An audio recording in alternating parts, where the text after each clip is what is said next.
the Larger Fellowship, a Unitarian Universalist congregation with no geographical boundaries.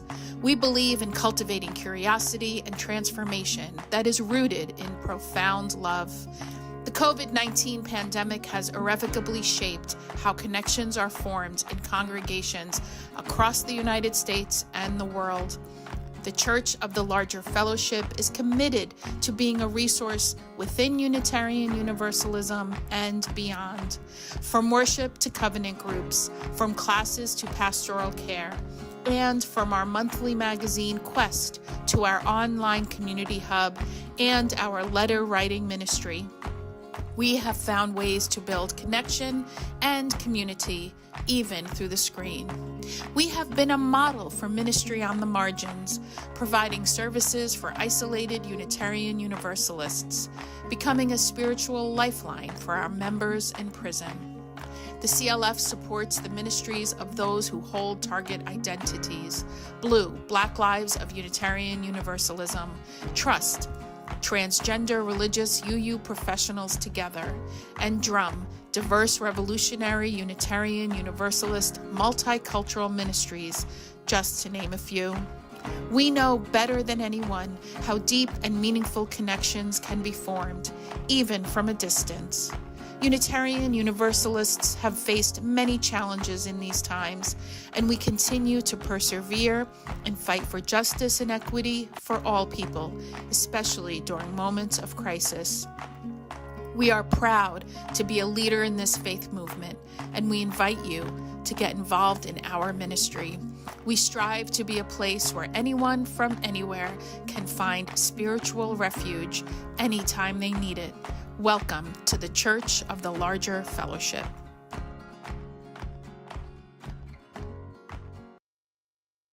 We are so excited to bring you an all-new episode of The VUU. The VUU is a weekly Unitarian Universalist talk show discussing important faith-based topics from an anti-racist, anti-oppressive, and multicultural perspective. Every Thursday for the past 7 years, we have welcomed guests from every corner of the world. Our guests are writers, scholars, activists, and religious thought leaders who are shaping Unitarian Universalism and society for the 21st century and beyond. I hope today's show inspires you. Hope it builds your faith. Hope it gives you perspective to see the power of Unitarian Universalism at work in your life. Enjoy the message.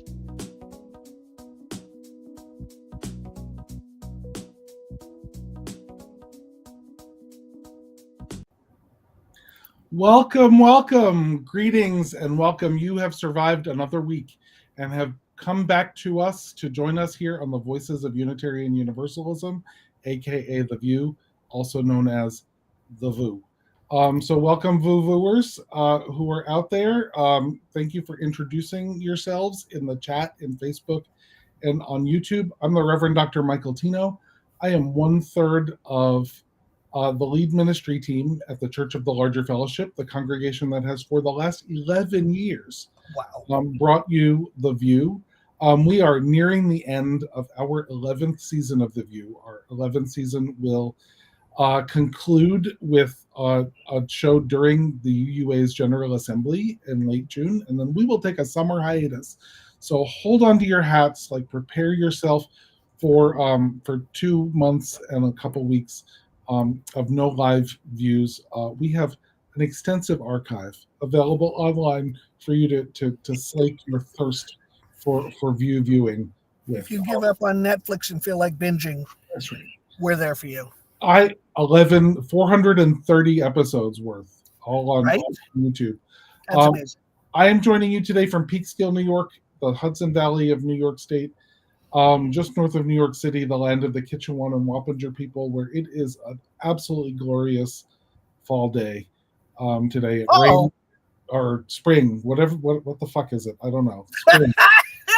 It is an absolutely glorious spring day. It was chilly this morning, so I'm a little confused. But it rained overnight, and it's beautiful. How are you, DC? You're in a car. I am, because I bought some stuff on auction because I love a bargain. And then I looked at the map and said, it's where? Ah, shit. So I'm somewhere between Tunkhannock and Wilkes-Barre. I pulled over at it appears to be a function hall, like, the place you rent to have your wedding or something. And I pulled into like their back parking lot, and just because it felt better than like trying to find a truck stop or something weird like that. But anyway, so yeah, I'm here. It's a glorious day. Oh my God. Everything is green. It's like somebody flipped a switch and everything went green all of a sudden. And the pollen levels are going down so we can breathe again. Right. And we've had a couple of good rainstorms. We had a big boomer come through last night that I think washed all the pollen down the drain, which was lovely. Yeah. So today's a beautiful day. It's in the mid-60s. It's sunny. There are those big white puffy clouds. It's picture perfect, made to order. So, and just to say, we send our heartiest VUU congratulations to Andreas and Miguel Rivera Young. Christina's yes, graduated this weekend from Brown University, and that is why Chris is not with us. She is celebrating with her beautiful young adult sons and enjoying family time, and we look forward to seeing her again next week. God willing, and the creek don't rise. And all that, right? Yeah. So we start the show with a little UU roundup, and we really only have one thing on our UU roundup this week before we get to our exciting guests. Right. Do you want to tell us about there's an open letter that's circulating on on social media, and it's it was written sort of emerged out of some conversations that were had that were really not only less than cordial, they were just shitty, and people just behaving badly and calling names and making accusations and all kinds of rotten stuff. And so somebody created this open letter saying, hey, we should all covenant to behave ourselves and to engage with curiosity and not suspicion, and speak respectfully of one another, and essentially not be dickheads during General Assembly this year. And so Michael put the link. Somebody put Lucretia put the link in the comments, so you can check that out. And it is gathering signatures at a hell of a clip. And it's around some of the controversy. Not controversy. It's around some of the hard feelings that people are having around the proposed Article 2 amendment stuff, changes. Yes. And yeah. And I think it's fair to say that people who would derail this for less than honorable means are taking advantage of the grief and anxiety of people who are legitimately upset that things are changing, or in a way about change, in ways that are just not good. I mean, people have publicly said both racist and misogynist things about the president of the UUA. Yep. Who does not deserve any of that. And compared her to Cold War dictators. Yeah. It's the stuff that makes me want to puke.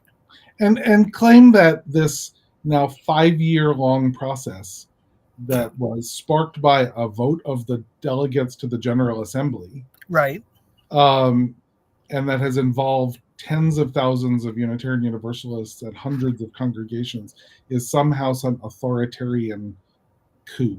Right. And this happens at micro and macro levels. Yeah. And there's a part of me that just gets frustrated and says, I'm sorry, I cannot compel you to participate in your own life. If shit happens and you weren't paying attention, it's not like we didn't try. It was in the newsletter. It was in every freaking piece of communication from the UUA for the last, I don't know what, decade or so or something. Like, it felt like a decade. It was 5 years, but it felt like a decade. Also, this sort of review and revision is required as part of our bylaws. So just put a sock in it, folks, and adjust to the fact that we are a living tradition, and living means we change, because to not change means we stagnate, and that ain't good for nobody. I cannot agree more. And I think it's important to know that it is required every 15 years. And that 15 years would have been this year if we just let it happen. So the commission would have been impaneled this year. Right. But we missed it 15 years. We missed it in 90, whatever the hell it was, right? But we voted. The delegates of the General Assembly, in passing the 8th principle, referred it to a commission. Yep. That was part of the vote. That was on purpose. We wanted it to happen. It was a democratic process. So just it's something like 90-something% of the delegates to that assembly that voted. Right. So and that 90%, that's a number worth recognizing, because boy howdy, we've got a little dinky minority of people that are really causing some trouble. But the fact is, they're a really dinky minority. They're just making a whole lot of noise, so for all the noise they're making, let us remember that they are a minority of less than 5% on most votes. And I believe that inclusive democratic processes mean that they need to be heard, and I think that they have been. Yep. Oh my God, they've been heard and heard and heard and heard. So I don't want to discuss this at length. We can spend a whole hour. We'll have a host special in which we just complain. That'd be fun. Hurl 4-letter words about this, and that'll be fun and fine. But we have guests waiting in the wings. Right. God bless them. We have a whole show today about the UU Climate Justice Revival, which is being planned by a just exciting group of people. And so let's bring on our guests, Lucretia. We have with us today Rachel Myslivy, who is the Climate Justice Strategy on the Side with Love organizing strategy team at the Unitarian Universalist Association, and the Reverend Nancy McDonald Ladd, who is in her 3rd day as the Director of Communications and Public Ministry at the UUA, so she knows everything by now. She's also finishing up her last few weeks as the Senior Minister of River Road Unitarian Universalist Congregation in Bethesda, Maryland. So welcome, Rachel and Nancy. And I guess we'll just start with the title, Climate Justice Revival. What does that mean for folks out there in VUU land, in our congregations? You want to start with climate justice, Nancy, and then we can talk about revival separately? I'm actually going to go a flippity-floppity because it's really important that they go together. Right. I want to ask Rachel, as our climate justice organizer, to take climate justice, and then I, being all ministerial and such, will take revival. Sweet. Okay. Thanks. So climate justice is both an understanding and a commitment to action. So the understanding is recognizing that climate change, while it impacts everyone, impacts some of us more than others in different ways. And so you need to first understand that climate change impacts marginalized communities first and worst. And marginalized communities are often least resourced to respond and adapt. And that's usually by design. Mm-hmm. So we can talk more about that if you want. So it's the understanding, and then it's also the commitment to action.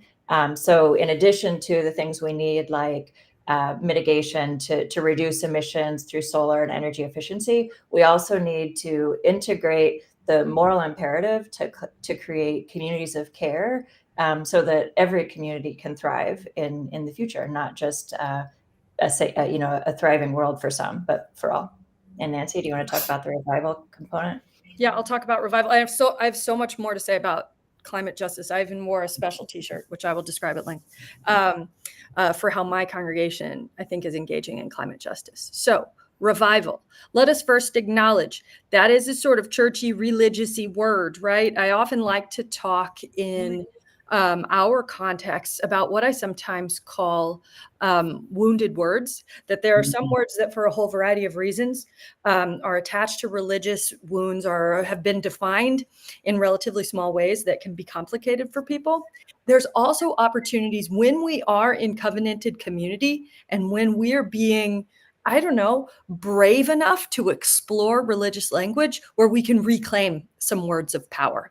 And when we use this revival language, you hear us very intentionally not calling this like a symposium or a discourse or something, right? That's very much in our heads. A revival is an embodied experience. And in the American worshiping tradition, you show up at a revival and it is hot and it is full of people and you emerge from it somehow changed. Like in your being changed, and changed not only maybe in what you believe, but in how you're going to live that out.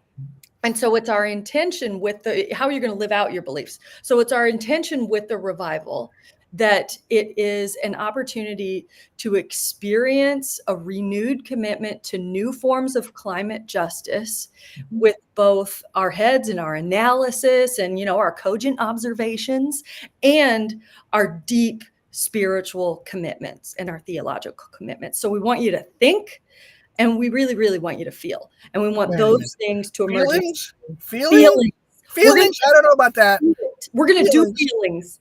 And one of those feelings is like desolation because, we're in the midst of. No, we're good at that. Like, yes, we're good at desolation. We would like to add somehow this bridge between our sense of desolation and the living energy of our actual commitment. So where are we all showing up to be transformed? So one of the number one questions we get about the revival is that one. Where is it? Is it all on Zoom? Are we just kind of doing a sit and get and you're piping content into us?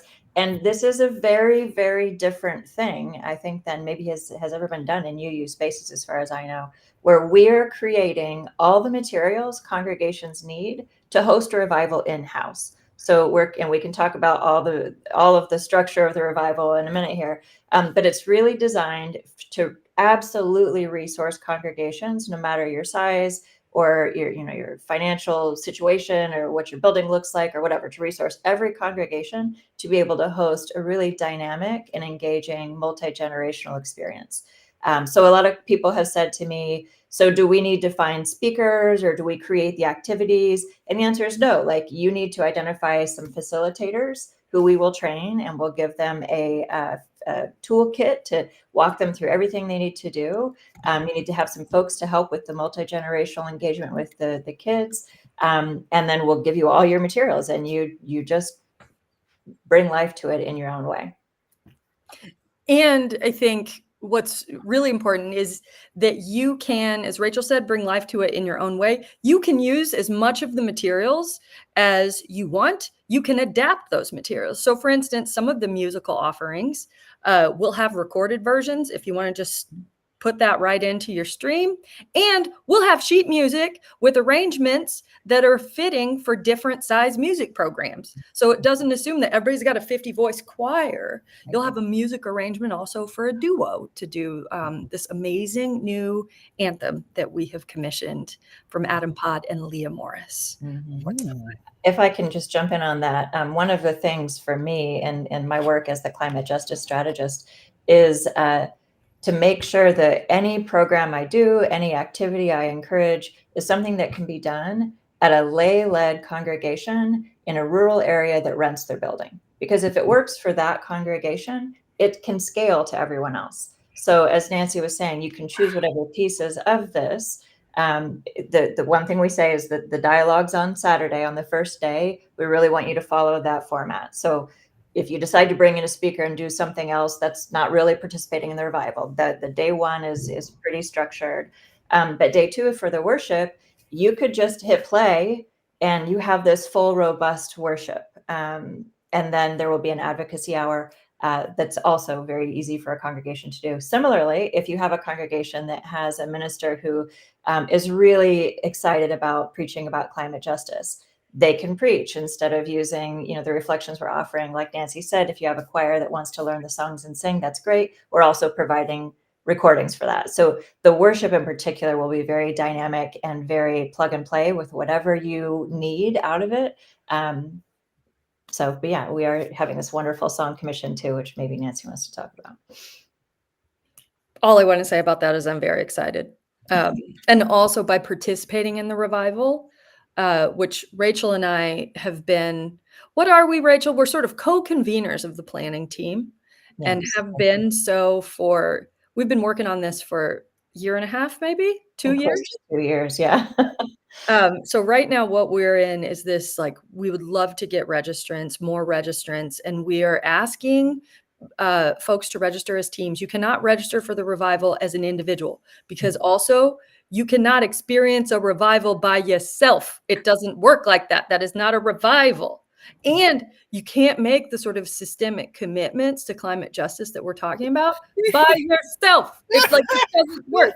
You can have opinions by yourself, but you cannot have commitments in this way. So that's just me ranting. But what I do want to say is that by registering for the revival, you also get access to these liturgical resources. You start to build relationships so that after the revival is done, you're going to have the kind of resources and connections that can give a substantial shot in the arm and a boost to the Earth Ministry, Environmental Collective, whatever it is you call your green team in your congregation. This can serve as a boost for those teams in a most essential time. This all sounds very radical, like we're going to have to talk to each other and right? Yeah. And like, what's really tickling my little happy heart is that it's truly a collective of the major stakeholders within Unitarian Universalism. So our organizing team, we have the amazing communications skills of Mike Givens, who works with the UUSC. We also have the UUSJ and Pablo working on the advocacy hour. We have Rachel in her remarkable capacity with the UUA. I am technically not involved with this in my job with the UUA. I'm just a congregational leader in this moment. So what you have is, in a way that is too rare, I think, sometimes in UU circles, these major institutional stakeholders saying, this we lay claim to together.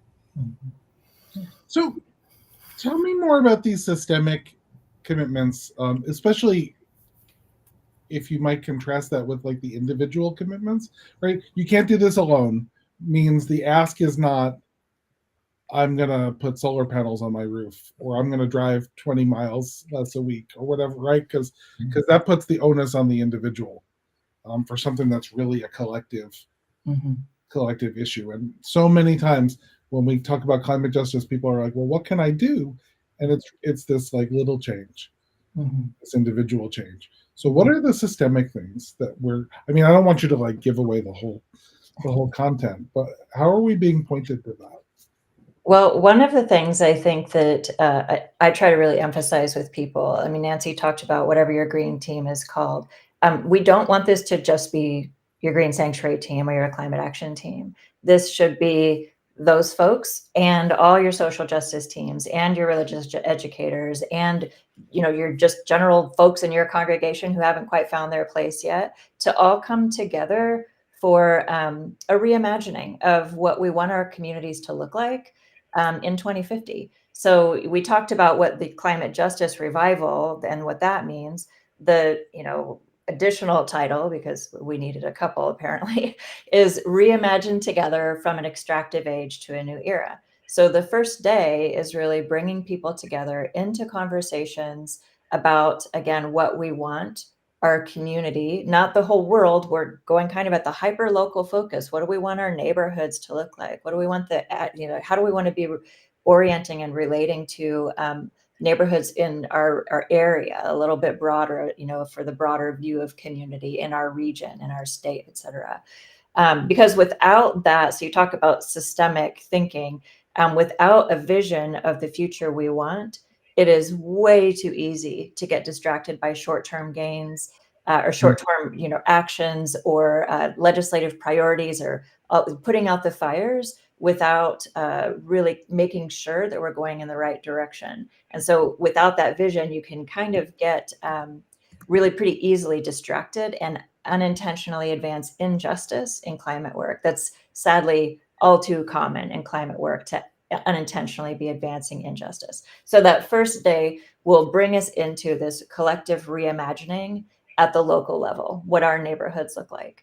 And then we'll do some relationship building, thinking about what are the things that matter most to our congregations, what are the things that we could be doing, charting a course together on how we're going to get to that vision. And that wouldn't be just solar panels and energy efficiency. It could also be, how can we have these larger conversations so our community understands what injustice looks like in our communities? How can we better work with the racial justice team and the immigration team and the folks who are working with unhoused populations to really create a comprehensive justice strategy that makes, again, sure that everyone can flourish in our communities?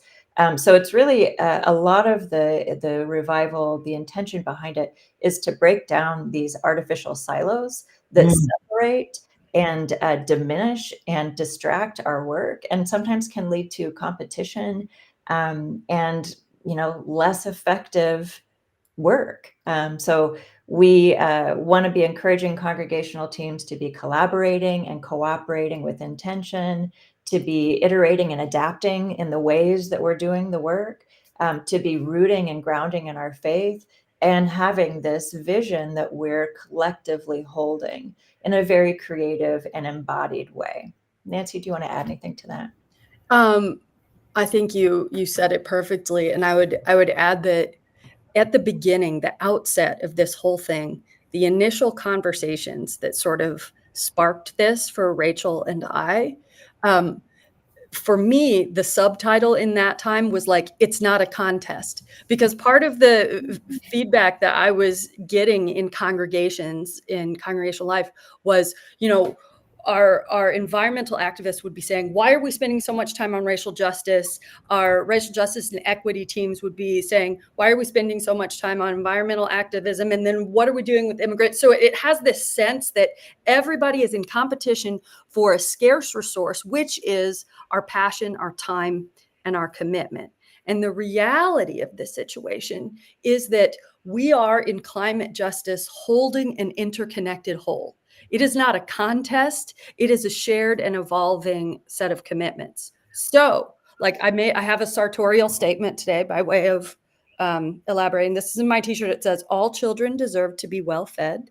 It's the t-shirt of the nonprofit that we house in the building in my own congregation here at River Road, which is a children's hunger nonprofit where we actually rescue food that would otherwise go to waste from area farmers markets and grocery stores. And we redistribute it to 4 basically small grocery stores we set up in the DC public schools. The reason I share that by way of reflecting on the intersections of climate justice is because in this moment and in this project, we are addressing economic inequity. We are addressing food waste. We are, in a very real sense, addressing advocacy issues, including the cutting of SNAP benefits in Washington, D.C. In a bigger sense, we could take this same project and launch out into an advocacy program around monoculture and what it means that our farm fields are not able to grow the diversity of products and produce that our families need. So you see, this isn't a contest. Which box does this project fall into? Is this racial justice? Is this climate justice? Is this immigration or economic justice? It's all of them. It's also health justice. Absolutely. I mean, getting fresh produce to people in food deserts is a health inequity in this country. Absolutely. And I think that sense of holistic effort is where we need to be leaning together, not just in congregations, but in our progressive faith circles. It's not a contest. Exactly. And we need to broaden our perspectives on all of our social justice issues. I have a graphic I like to use that has a face with a kind of a gray ray going forwards, and it says carbon emissions. And then all the way around it are all of the things that are related to that. So healthcare, ecosystem decline, species extinction, racism, all of these things. But if we have this singular focus on one thing, in that example is carbon emissions, that pictures actually says it's a carbon tunnel vision. And so with that singular focus, we not only limit our understanding of the intersection of all of these other justice issues, like Nancy was saying, agriculture and healthcare and poverty and economic justice and racism and all of these things. We don't only just ignore all of those other things when we have this singular vision on carbon emissions. We also ignore the fact that they're all from the same root causes. The climate change has the same root causes as all of the systems of inequity and injustice that we fight against all the time.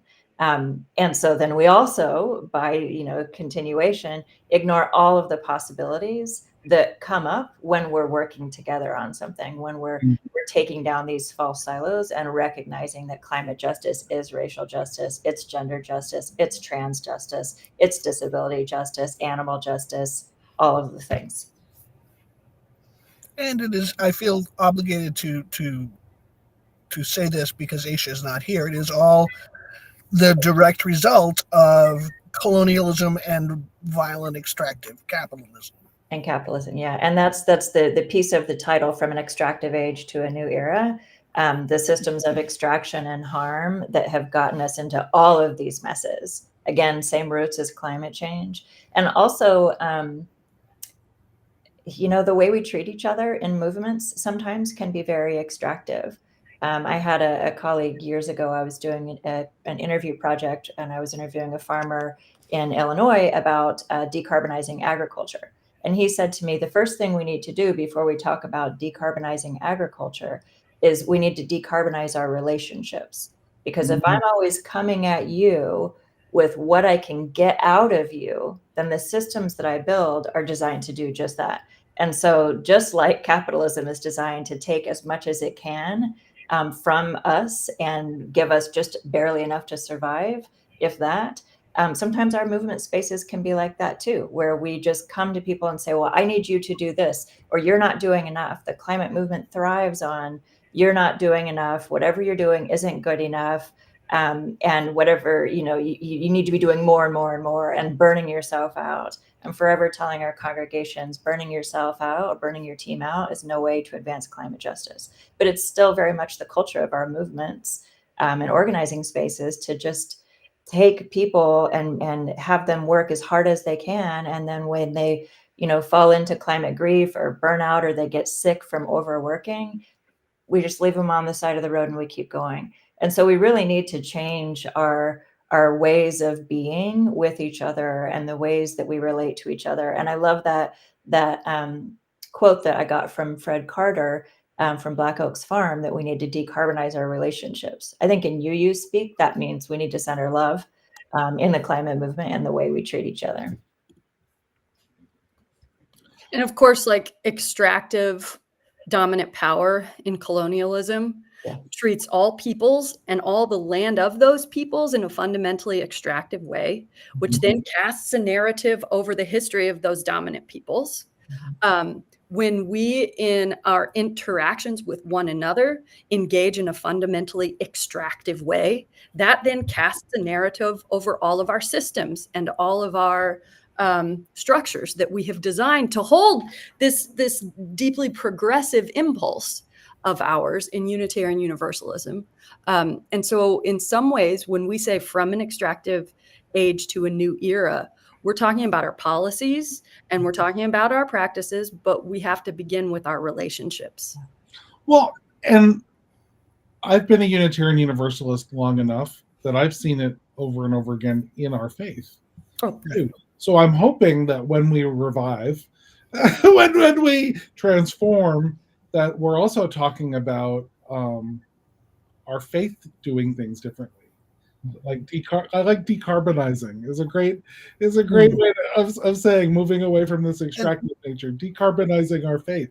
Because I thought the last time Unitarian Universalists were asked to do this on this scale, to take this on in our congregations, was really the white supremacy teaching, which was led by Aisha and Christina and Kenny Wiley. And even that process, which was transformative for so many people, sucked, like extracted life from Aisha and Chris and Kenny. Mm-hmm. The other people who, so I'm hoping that like that's not happening with your team, that like you are given life by this, but we have to do better as a faith, because we do it unequally. Like who we extract from is disproportionately, the marginalized folks in our faith too. Nicole Thibodeau writes, I love how some congregations are leaning into UUism being a community of communities. Yeah, and that's like the work of Paula Cole Jones is leading us. Yeah. So credit for that. I just want to, like, I see patterns and themes and what I see here is this is one more part of our larger movement shifting away from the post-war individualism that has so many of our folks with their panties in a bunch, right? We are doing nothing short of changing how we exist and how we live in relationship with each other in a fundamental way. In a fundamental way that we recognize serves the underserved much better and does not coddle the overserved, right?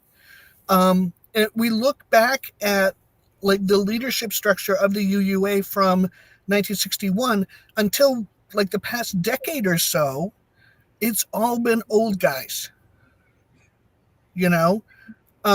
Susan Frederick Gray was the first non-boomer president. Okay. And Sophia is not Gen X. She's younger than that, I think. No, she's Gen X. I'm going to claim her on behalf of Generation X. I went to high school with her, so she's Gen X. Okay. I'm at the very beginning edge of Gen X, so I'm like the elder Gen X, so I'm never exactly sure where anybody is anymore.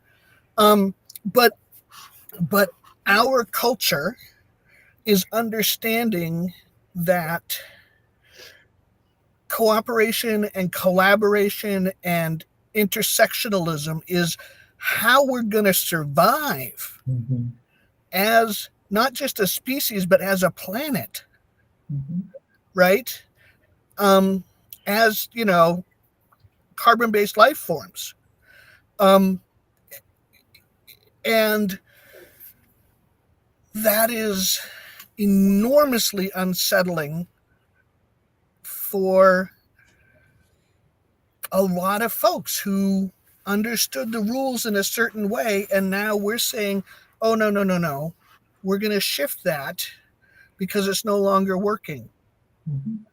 And that's deeply terrifying, and frightened people rarely behave well.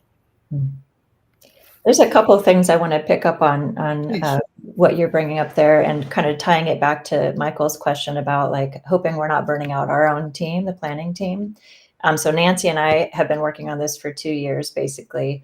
And then we pretty early on brought in a whole group of people, and I want to name them because I think that is an important thing when you're doing things in community. So quickly, if I can do that, we have Dana Edwards from Cedar Lane, Deanna Vandiver from UU College of Social Justice, Jakaran Oya from UU College of Social Justice, Audra Friend with UUA, Side with Love team, Kelly Dignan, Reverend Kelly, I'm sorry, I didn't do the reverends in front of everyone's name, so sorry about that. So Kelly Dignan from UU Ministry for Earth, Megan Fuller from UUA, Mike Givens, which Nancy mentioned from UU Service Committee, Nicole Kirk from Meadville Lombard, Omega Burkhart from Neighborhood UU, Peggy Clark from the Community Church of New York, Reverend Renro Hamami from Side of Love, Suzanne Morse from UUA, Betty Clark from UUA, Ivana Dalencon from UUSC, Nora Rassman with UU The Vote, and then Pablo de Jesus from UUSJ. And so one of the things, so other couple things I want to pull out from what our team has done is, we first started out thinking this would be a high production Zoom event, kind of like what we have at GA. And we spent, I don't know how long in that mode until it was around the holidays, where it felt like what we were doing was giving a whole bunch of money to Zoom and to Whova and doing this high production one day. It was gonna be like 4 hours one day. And it didn't feel like there was really a lot of life around it in our team even. We were just doing it because that's what we had said we were gonna do. And over the holidays, Nancy and I kind of connected and talked about what are the things that were lacking there. I ended up getting some inspiration from Andrea Ritchie's Practicing New Worlds. I'm not going to get the subtitle, but it's about abolition strategies.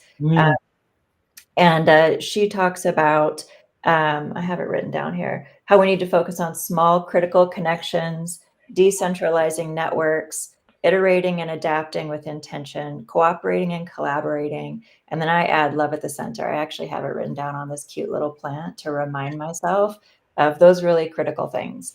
And so we came back to the team and said, hey, this doesn't feel like what we want to do. Let's present something different. So we really did that iterating and adapting with intention. We recognized that slowing down makes for better work. So we could have just said, we don't have time to change things. We have to keep going forward because we said we were going to do this thing. And if we change gears now, people are going to be all upset. Instead, we said, okay, yeah, none of us are really that excited about the way this is looking. Let's think about what does feel better. And I think we also spent a lot of time in trying to build relationality amongst the team. So we had, for a long time, we had some of the best check-in questions. They were really, kind of personal reflections. We've had to move away from that now because we're now in a very much we need to get these things done. So we're shortening our check-ins, but it really bring us all into relational work, which is absolutely critical when you're trying to do something different. You want to add anything else to that, Nancy? Sometimes I think about the sunk cost fallacy. I don't know if you've heard of that if you have sunk some costs, some time, some capacity into a particular way of thinking or into a particular structure for your advocacy, including a particular committee structure or a particular, say, congregational container for how we do it, whatever it is, including our justice work. You have this sense that because you have sunk so much into it, your work then flips to defend this structure you have sunk work into, right? And we know that the stakes are too high for us to spend what capacity we have defending structures merely because we have been working with those structures already. And it's part of this new way to allow adaptation and to allow ourselves to change course in any number of ways while we're doing something big and complex together. And so I think we modeled that in a way I find very moving. And the other thing I would add is that a thing we are trying to do is to not be shiny and super slick and elaborately produced, but to provide a real space for meaning making, because the reality of the forces which conspire to kill the world and tear us apart from one another are not forces that can be addressed with our previous structures, nor are they forces that can be addressed by a fundamentally individualist 20th century approach that favors the voices of some at the expense of everybody else. It's just not going to work. And I pride myself on being a realist who can say a true thing out loud. And everything is so high stakes now that doing things which are proven not to work is not a good use of the most precious resource we have, which is our capacity. Preach it. I love that you're modeling this. I love that you're telling us that you shifted this. I think it's important. that folks out there know that, like, you were going down this path. And let me tell you, I would have signed up for your 4-hour slick Zoom thing, and I would have come to it, and I probably wouldn't have enjoyed it. And I would have come to it dutifully out of a sense of obligation to you and to our association and to climate justice. And I would have ended it at the end of it. I probably would not have been transformed. Yeah. Right. And the fact that you're asking me, you're like, okay, Michael, you're the senior minister of this congregation. You need to find folks who, if you're not going to do, and I'll probably do it myself, facilitate conversations in your conversation to actually build relationships in your congregation to like get at systemic justice through relationship building. Like, that actually makes me excited.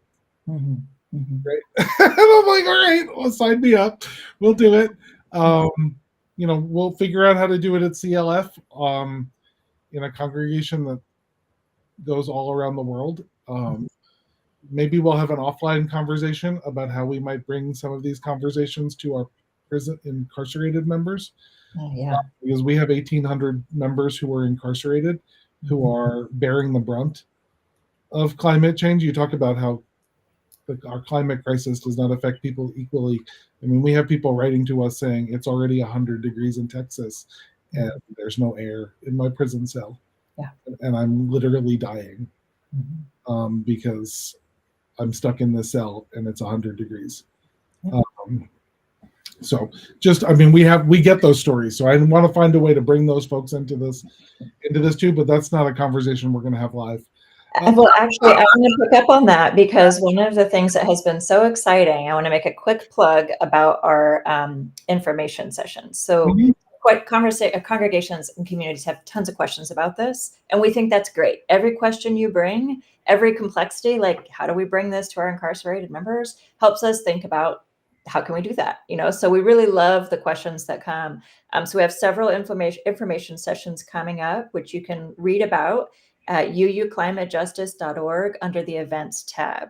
So the next one is June 6th at 5 Eastern. And then there's one at June 13th at 1 Eastern. And we're going to keep scheduling these in an ongoing way. And if you want to have a coaching call about a specific concern in your congregation, reach out, please. The other thing, Michael, I want to emphasize is the facilitator's toolkit is going to have here are ways you can do it if it's 100% in person. Here's what you can do if it's hybrid. Here's what you can do if it's completely virtual. Here's some tips if you have a small congregation. Somebody asked me at the last information session, how small is too small of a group? I said, maybe 5 would be too small because it's a conversation. And then the next thing that has been coming out of these information sessions that I think you kind of elevated in your example with your incarcerated members is what are the next things we could do?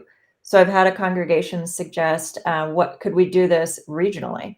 And so yes, maybe you do it first as your congregation, and then in the spring you bring together all the congregations in your area and have a much larger convening.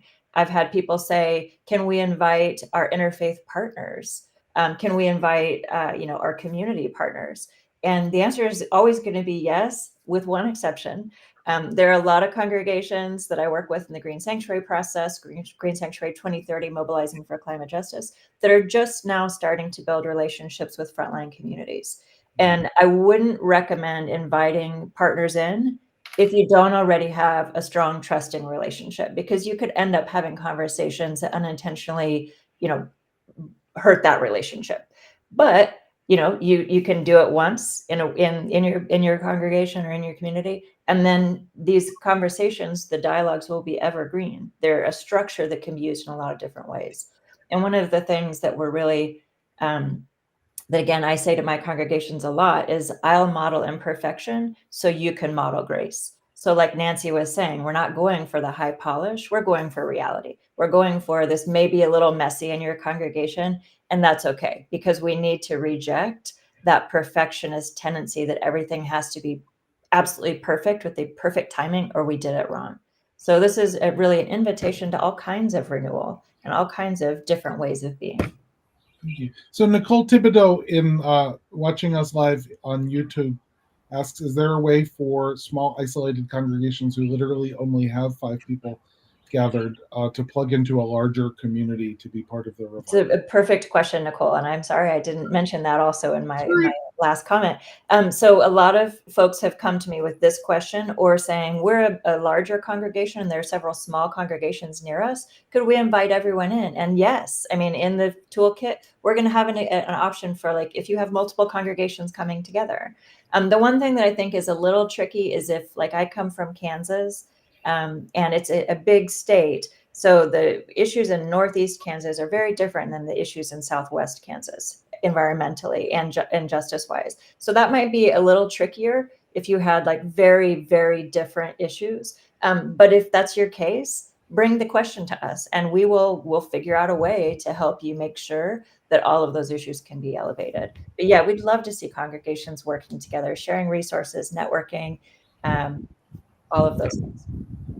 And I imagine that part of the transformation that can come from this, you talked about relationships with frontline communities. Part of the transformation that our congregations need to have is the ability to have those conversations in ways that are relationship building and not harmful, right? So, like, I would imagine that that's part of the work we can be doing in this revival internally. Right. It's like, when we do anti-racism work, the White Folks Caucus, so that we can do the internal work that we need to do in order to actually have multiracial conversations. So I imagine that you're going to get to that. Yeah, and I think one of the say behavioral norms that has gone too often unchecked in progressive religious communities, including UUs, is a sense of largely privileged people parachuting in from out of town or out of context with a fully formed ideology about how change should be enacted, right? And so part of, I think, this revival push to the culture of Unitarian Universalism is the idea that we need to form our analysis in responsible relationship, all of us. We cannot come in with a fully formed analysis, share that analysis with people who may be more at the front lines of impact than we ourselves, and expect that to be operationalized. We have to create the relational foundation to challenge our own analysis, to start from scratch in our analysis, so that we are not causing enormous harm with our certitude sometimes. And by our, in this case, I like to check my we. I mean people with primarily privileged identities, or communities who primarily elevate the voices of folks with privileged identities. Yeah, I think everyone, but especially people with privilege, need to be coming into these spaces of relationship with humility and curiosity. An example of what Nancy's just talking about is when people hear about the ways that climate, like the historically redline communities experience hotter hots with climate change. And one of the reasons is because there's not a lot of green tree cover. There's, urban heat islands, et cetera. There's no green space, no parks. So people think, oh, we need to go in and plant trees there. And trees do need to be planted there. And it needs to be done in a way that, like, I would be really mad, even if if you just came to my yard and planted trees in my yard, I would be like, who do you think you are? And anybody who can relate to that. So I think one of the things, when we're talking about the visioning together, going to a community that's not yours and saying, here's what you need to do because I know more about climate change than you do, isn't going to be very effective. But having a conversation in relationship with somebody about, like, what's the world you want? What do you want your neighborhood to look like if it's thriving, if everybody has what they need? And then, like, listening to them and following their leadership, not in like a patronizing way or because you have to, but because there's another quote I love from my friend Marcus Mills. He says, healing begins at the wound. The people who are closest to the harm have the best solutions for what they need in their communities. And so that's another challenge of reimagining how we do this work together. And this, in case you were thinking it was a dirty word, is what accountability means. Right? It has become some sort of like verboten dirty word in certain circles in our faith. Like, this is what accountability means, right? That the people who are most Accountability is only bad if you're afraid of it.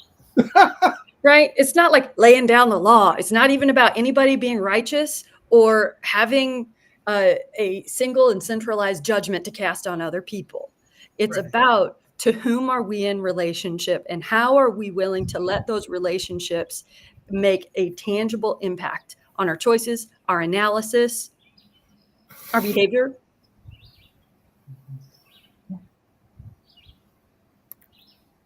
So we have 5 minutes left. And Jeez, what happened? We've had a great conversation for almost an hour, which is great. So like, I want to get to like a little bit of nitty gritty. The Climate Justice Revival is September 28th and 29th. Okay. And if I am someone out there in VUU land involved in a congregation, I can go to UU Climate Justice Revival, learn more, and sign up. Yep, go to uuclimatejustice.org.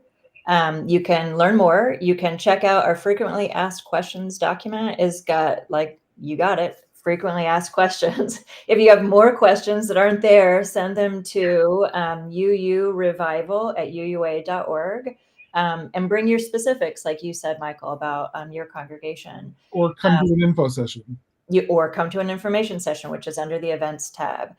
We want our congregations to be signing up. The registration fees right now are $50. They'll go up to $100 July 1st. So now is the time. And one thing I really want to emphasize too, if you haven't heard already, that we want this to feel flexible and responsive to what your congregation or your community needs, 100%. So if you, for a number of reasons, can't do it on the 28th and 29th, that's fine. Register now and tell us when you're going to do it. There's a whole cohort of congregations that are going to do it in 2025. Fine. There's a congregation who's going to do it the weekend after. Great. But we need to know that you're going to do it. So sign up now, get in at the $50 rate. Let us know what your plan is. And we'll continue to support the congregations, even the ones doing it, in 2025. Is this $50 for congregation or $50 per person? It's for the whole congregation. Okay. $50 for the whole congregation. And if you can't afford that, you can register for $0. There's a grant supported registration fee. So you can register for free. On the other hand, if you really love this idea and you really want to make sure that every congregation can engage regardless of their financial ability to pay, where we have sponsorship options. There's a 500, 1,000, or 1,500 or more if you'd like. We already have several major sponsors. We have 12 right now. We wanted to have 20 by GA. So this is you. Now's the time. And the basics of what you're asking is to have workshops on the 28th, and there will be a multi-generational Okay, so on day one, it's dialogues, not workshops. Okay, conversations for adults. And then there will be similar educational materials developed for pre-K through 12. So curricular materials with the same learning objectives. So everybody can go home at the end of the day and your preschooler can have a conversation with your high school and your parents about what they learn, and it'll all be compatible. And then on the second day, there's a dynamic worship service, which again, you can do however you want to do, but we're going to frame it for you. Followed by an advocacy hour by UU The Vote, UU for Social Justice, and UU Service Committee. And the facilitation resources, we're asking communities and congregations to make a special relational effort to preference youth and young adults as the facilitators for that conversational work on Saturdays. And we have been really grateful with the funding we have to be able to compensate the content creators at every level, all up and down the process, such that their work's really being honored. Super, super exciting. I am looking forward to getting more involved. I just realized that I will be meeting with candidates coming before the Ministerial Fellowship Committee on the 28th, so I probably won't be leading the workshop unless we move it to a different weekend, but we'll find people to lead the workshops. And Conversations. I'm sorry. I'm stuck here. It's a revival, for crying out loud. It's a revival. We're talking to each other. We're having conversations. We are building relationships. The conversations, the conversation part of our revival. That's super exciting. Same here. And we thank you. Are there last bits of things you want to leave our viewers with before we go? What's the website again to look for to sign up? VUUclimatejustice.org. Sweet. And I just want to invite everyone to reimagine together what a thriving world could look like. Awesome. And sign up as soon as possible. When, Nancy? I just want to thank Rachel and all the staff people and volunteers on this team, because it really is a spectacular cross commitment, cross-pollination of our major UU stakeholders, and I love it. Thank you both so much. Thank you all to our viewers, live and afterwards. This has been The View. Thank you. Be well, everybody. Thank you for joining us. Special thanks to those of you who give generously to this ministry. It is because of you that this ministry is possible. You can click the link in the description to give now, or visit clfuu.org/give for more information. We hope you will join us next week for another episode of The View.